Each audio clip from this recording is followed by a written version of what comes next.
So I'm going to talk about dealing with failure and how students, particularly students who are teenagers, might show how they are dealing with failure and how you can help support them in managing that expected failure.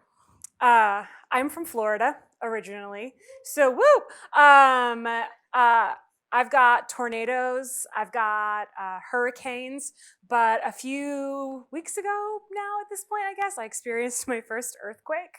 It woke me up in the middle of the night, and I was like, I'm good. That's it. Like a 4.6 was perfect. I don't need to experience another one. This is the Tacoma Narrows Bridge. It's not an earthquake. It's just doing that in the wind. And it's interesting because when I was prepping this session, I said, I get that we're talking about dealing with failure and growth mindset and that we learn from our failures. The Tacoma Narrows Bridge was a failure, right? But ultimately, we ended up learning a lot from that failure. But I was like, was it the first suspension bridge ever built? Was it the first suspension bridge? Was it long? And I was like, no, it was just a really poorly built bridge.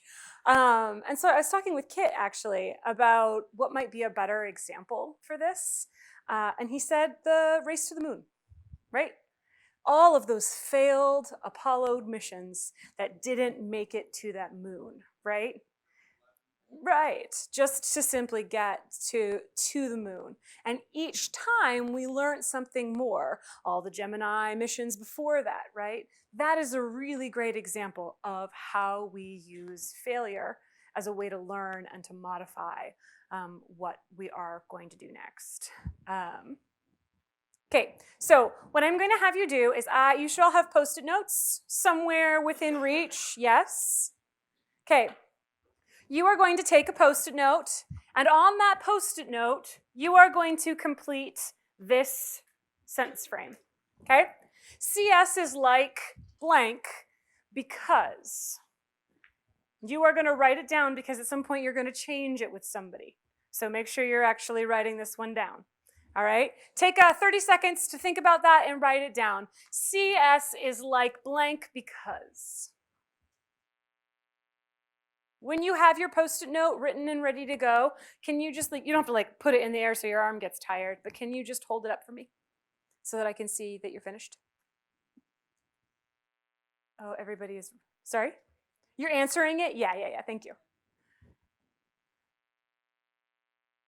So deep in thought. Okay, so I can see some of my friends here are finished, thank you. Yeah, you can just bend your elbow, keep it up. Yeah, that's perfect, thanks. Just so that I know that you're ready to move on. Thank you. Thanks.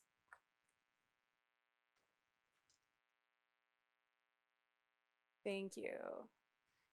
Keep them up. CS is like blank because.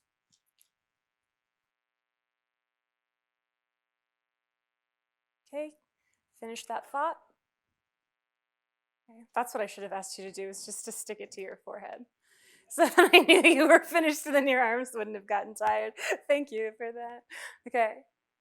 So what you are going to do is, when I say, okay, let's do this, you are going to trade your Post-it note with somebody, a partner, somebody within reach, right? And you are going to explain your thinking and your thought process. You need to listen, because then you're going to take that Post-it note and you are going to share it with someone else. So you are going to share your idea, and then you're going to share someone else's idea. Questions on that process? Okay? Yes, I will repeat it. So you are going to find someone. So the two of us are going to share. We're going to switch Post-it notes, right?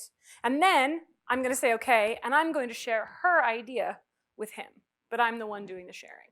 We're actually physically going to change Post-it notes. You might have to stand up. You might have to move. Try not to move too far. It's a big classroom. Okay? So you'll have 1 minute to share. That's 30 seconds each. And then I'll say, okay, swap. And that'll be another 30 seconds for each of you to share. Okay? Let's do this. You're finishing up your conversation. You're ready to move on, please, in 2 and 1. Thank you very much. So that strategy is called have one, get one. And you have an idea or a concept and you swap it, and you can keep swapping. And it's a great way to do a reflection activity, get students up and moving, and you physically have to be sure you're listening because you have to explain someone else's idea to another member of your team. So we heard a couple of these things covered, right? CS is different because oftentimes there's no single right answer, right? However, it's not completely open-ended like art, right? So you are rarely right the first time. I mean, last time I think I shared with you that in the world of education, it takes like 6 weeks to figure out whether or not something is working. And so this constant, consistent failure is difficult to sort of wrap your head around, but also it's not always easy to figure out if it's been complete or not, right? So CS has a lot in common with other subjects, but it also has aspects about it that make it really unique. Okay, so growth mindset has been a big push in education recently. I feel like when I taught it to my students, like myself as an adult learner, my mindset changed, right? Coming in last didn't matter anymore because I had given my best, because I could show my best effort. So we see that abilities are acquired through study and effort, and not because some people are just innately better at something, right? Kids say that all the time. I'm just not good at math. They're just good at math. It's like, no, they go home and they do extra math homework, or they've been in Math Olympiad. It's what they do for fun, right? So getting kids to see that how they spend their time and how they choose to sort of exercise those abilities really impacts your ability to grow and learn in a subject. It's called growth mindset. Oftentimes, students are afraid of failure. And when students are afraid of failure, they might exhibit behaviors that you don't immediately go to, oh, they're afraid, right? So I'm a good student and I should be better at this, right? You're gonna see those kids that get frustrated the moment you say, well, actually, I had a tell when I was teaching that before I would go to tell someone they were wrong, I would take a big deep breath because I was thinking about how I wanted to phrase this feedback, right? And I had a little guy who was so afraid of being wrong that the moment I went, he went, no, right? Because he was frustrated. He didn't want to go back. He didn't want to do it again. It was because he was afraid of this, like getting it wrong the first time around, right? Those same kids might be the ones who resort to cheating because they're so afraid of getting that answer incorrect. They know they should be better than this. Being bad at math, right? Those two things go together. You have to be good at math to be good at CS. That's what we're told. Personally, when I started learning CS, I became a lot better at math. That's what came first for me, was the CS knowledge, and then the math followed.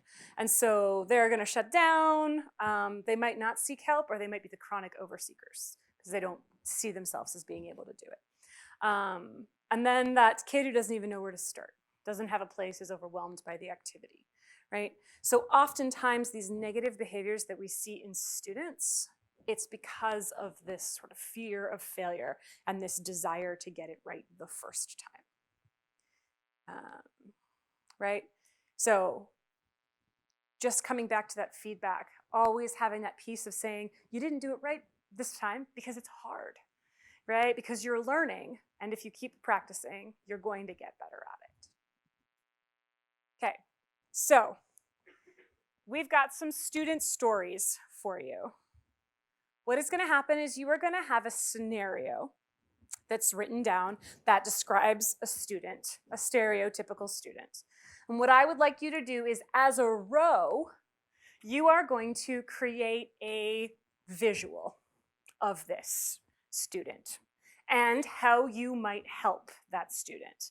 So you're going to think about how the student is struggling with failure and how, as a volunteer or as a teacher, you can help that student, right? So if you are the person to the far left of your row, can you raise your hand? You're the person to the far left of your row. We'll talk about classroom procedures in a minute. Fabulous. You are going to be my paper getter. So you are all going to, the papers are numbered according to your table number.